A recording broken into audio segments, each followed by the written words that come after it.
Welcome to the third podcast in a series of conversations with Professor Tim Jackson, exploring the topic of revisiting consumption for a climate-friendly future. In this podcast, we're going to focus on the solutions needed to embed transformative changes in consumption. It's great to welcome you back, Tim, to our third and final podcast conversation in the Connect with Climate Change series. Evidence really highlights the damaging nature of current levels of consumption on people and planet, and consumption is embedded throughout our everyday lives at the level of individual, home, community, and wider society, nationally and globally. And Tim, having presented a vision for a sustainable society and considered, who and what needs to kind of shift, I'd like to turn our attention specifically towards possible solutions and ask for your views on how we can best support and embed transformative change in terms of our current patterns of consumption. I think this speaks a little bit to the process that I was describing before of understanding where the current structures lead us astray and the sort of belief structures below that, like this belief in a kind of atomized, competitive view of the individual, and then thinking outwards from that to understand where we need to make those kinds of changes. But I suppose, one of the guiding principles in that process for me is thinking about building the vision that we want.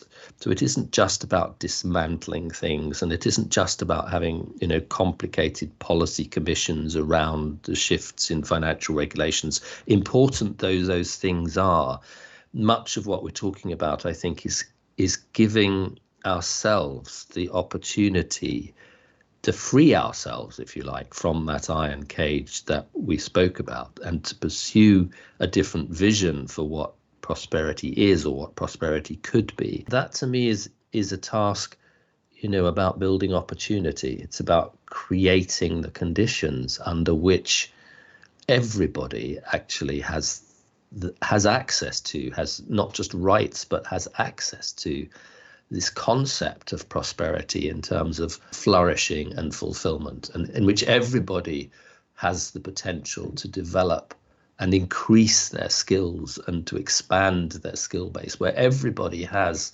this chance to match skill with challenge in ways which can be so conducive to real human fulfillment. I kind of think, in the same way that we should be placing health at the heart of prosperity, we should be thinking and developing psychological well-being from the earliest age at which kids get exposed to education until the very end of our lives, a real lifelong investment in human potential. And that human potential, it seems to me, is not untapped, because we can see extraordinary examples of people who reach those levels of fulfillment and achieve amazing things through them.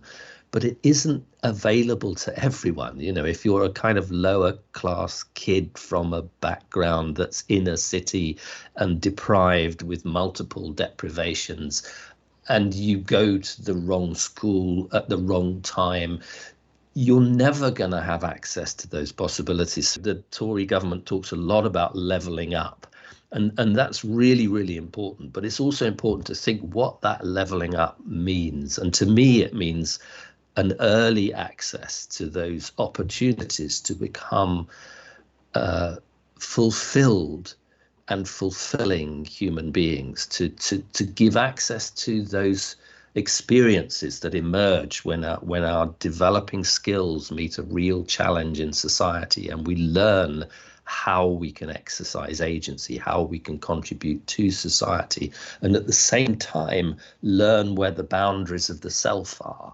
and move those boundaries constantly towards a sort of vision of a higher human potential that actually doesn't rely on power. It doesn't rely on where you were born. It doesn't rely on the color of your skin. It doesn't rely on what gender you are. It doesn't rely on relentless material consumption.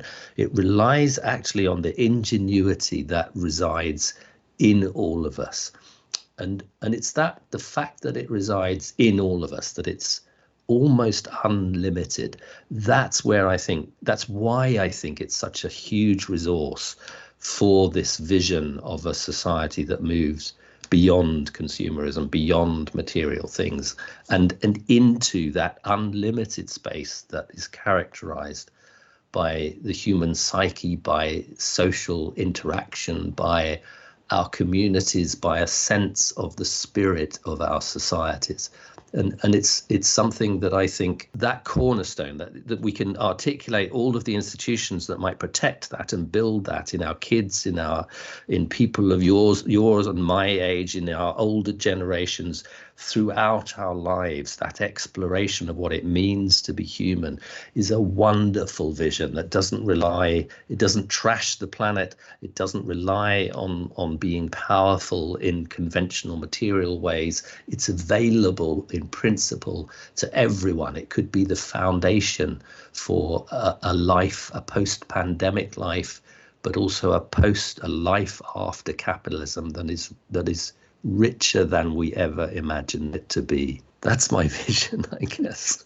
Thank you, Tim. And you touched on so many excellent points there in terms of growth being uneven and how we take everyone along with us. And even on your previous work, which talked about consumption in terms of the Odyssey, where we think about what would the change look like? What other frameworks are we actually offering? In the last chapter of the book, you include the story of Emily Dickinson and begin with a quote of hope from her work.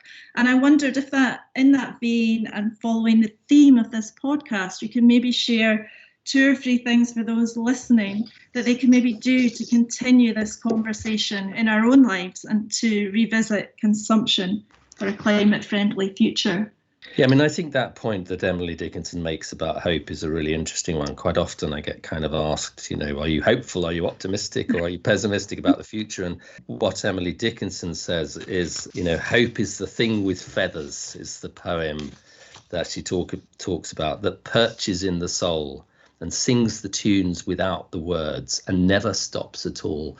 So what the kind of insight she's giving us there, I think, is that we should not worry too much about whether we're hopeful or optimistic or not. That hope resides in the human soul and is always there as a resource for us to kind of think about how we approach our lives and how we approach the world. But the question you asked, that's a very philosophical kind of part of the ending of the book, if you like. But the question you asked is more about, the pathways that individuals can take and the way that they can interact in the world. So my answer to that is, in a sense, the antidote to despair, which is a very easy place to go to when we're confronted with so many difficulties. The antidote to despair is not hope. It's certainly not blind optimism and naive faith in miracles. The antidote to despair is action, it seems to me. And action is the place where flow happens, that balancing of skill and challenge. And it's the place where we begin to see ourselves as connected to the world, as creating social agency. And it can happen anywhere. It's very, very different for different people. For some people, action is, getting out to protest the injustices of the world or the damage we're doing to climate. Action for others can be building the social enterprise that brings young kids into an environment where they learn that skill, challenge, balance, and become fuller human beings. Action for others is working in financial institutions to reform the damage that finance has played in relation to investing in the wrong things in climate. Action for others is to become a political voice in a debate that is absolutely essential to our future. So in other words, if the antidote to despair is not hope but action, it's a place which has an open invitation to anyone to walk into and to develop in ways that benefit us all. Tim, what a perfect way to end our conversation. Thank you so much for your time. It's been great talking with you, and I've very much enjoyed this conversation and the book. Thank you. It's been a pleasure, Deirdre. Thank you for inviting me to the podcasts. To take part in future Connect with Climate Change events or to catch up on any you may have missed, please visit the Connect with Climate Change webpage hosted on the Scottish Power website. Our next event is Carbon-Free Commuting and Connection, Travel in Our New Normal. Please join us for this and subsequent events.